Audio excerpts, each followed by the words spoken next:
Let's see. Can I do IVF with a blocked fallopian tube? Oh, absolutely, you can.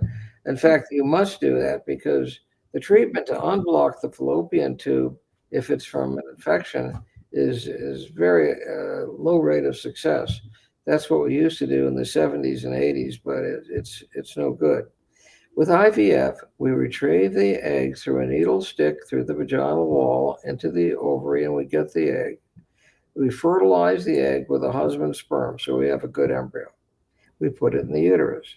Now, there's only one problem I've got to warn you about.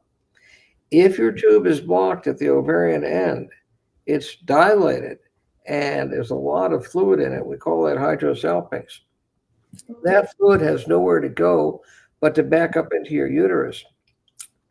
When it backs up into your uterus, it causes chronic endometritis with plasma cells.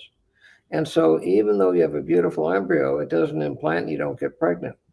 So, if you have a blocked tube and it's blocked at the ovarian end, it's important to have a procedure where the tube is uh, separated and burned really at the connection to the uterus.